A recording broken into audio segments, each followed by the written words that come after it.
നമ്മുടെ വരന്റെ പിതാവും നമ്മുടെയൊക്കെ നേതാവായിട്ടുള്ള MP അബ്ദുൽ സമദ് സമദാനി സാഹിബ്, ET മുഹമ്മദ് ബഷീർ സാഹിബ്, മറ്റു ഈ വേദിയിൽ സന്നിധരായിട്ടുള്ള നേതാക്കളെ, അതിഥികളെ, പണ്ഡിത ശ്രേഷ്ഠരെ, സഹോദരി സഹോദരന്മാരെ, സാധാരണ ശീലമില്ലാത്ത ഒരു ഉത്തരവാദിത്തമാണ് സമദാനി സാഹിബ് എന്നെ ഉത്തരവാദിത്തപ്പെടുത്തിയിട്ടുള്ളത്. ഞങ്ങളൊക്കെ വന്ന് നിക്കാഹ് ചെയ്ത് പെട്ടെന്ന് പോകലാണ്.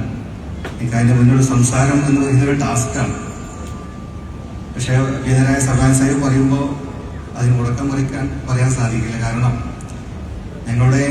എനിക്ക് ഓർമ്മ വെച്ച കാലം മുതൽ ഞങ്ങളുടെ എല്ലാ കുടുംബത്തിലെ പരിപാടിക്കും അദ്ദേഹത്തിന്റെ സാന്നിധ്യം ഉണ്ടായിട്ടുണ്ട്, അദ്ദേഹത്തിന്റെ പ്രഭാഷണം ഉണ്ടായിട്ടുണ്ട്. എനിക്ക് ഓർമ്മ വരുന്നത് സെയ്ദ് വളാപ്പയുടെ സദീഖ് അലി ഷാഫിങ്ങളുടെ നിക്കാഹിന് പോകുമ്പോൾ ഒരു ഫോട്ടോ ഉണ്ടാവും. ഞാനെന്റെ ചെറുതും സമദാനി സാഹിബും വളാപ്പയിൽ നിൽക്കുന്ന ഫോട്ടോ. അത് സദീഖ് അലി ഷാഫ് യാത്ര പോയപ്പോൾ ചമ്മാട് വധുവിന്റെ വീട്ടിൽ നിൽക്കുന്ന ഫോട്ടോ ആണ്.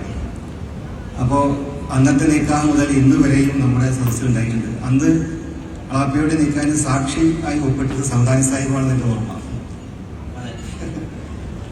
അപ്പൊ അത്രയും കാലം മുമ്പുള്ള കടപ്പെട്ട ഒരു കാര്യമാണ് അദ്ദേഹത്തോടുള്ളൊരു ആ കുടുംബത്തിനുള്ള കടപ്പാണ്. മാത്രമല്ല എന്റെ നിക്കാഹിന് അദ്ദേഹം തന്ന സമ്മാനം മറ്റേത് സമ്മാനത്തേക്കാൾ വലുതാണ്. കാരണം എന്റെ പുരാപ്പയുടെ കൂടെ കുഞ്ഞാട് സാഹിബ് അടക്കമുള്ള ആളൊക്കെ ഉണ്ടായിരുന്നു. കൊയിലാട്ടിലേക്ക് വന്ന് അന്ന് നടത്തിയ ആ ഒരു നിക്കാഹ് പ്രഭാഷണം എന്നും ഞാൻ എൻ്റെ ജീവിതത്തിൽ ഒരു നിധി പോലെ സൂക്ഷിക്കുകയാണ്. അത്രയും ഗാംഭീര്യവും അർത്ഥവത്തായ ഒരു നിക്കാഹ് പ്രഭാഷണമാണ് അദ്ദേഹം നടത്തിയിട്ടുള്ളത്.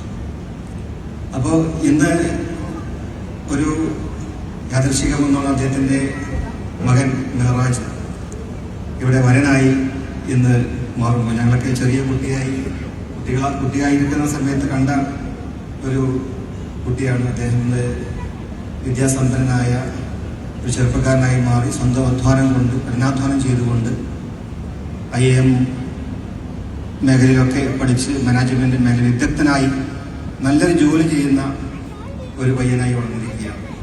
ഒരു MP മകനെന്ന നിലയിലോ നേതാവിന്റെ മകനെന്ന നിലയില്ല. അതിൻ്റെ ഒന്നും ഒരു ഭാവം കാട്ടാതെ വളരെ എളിമയോടുകൂടി നല്ല സ്വഭാവത്തോടുകൂടി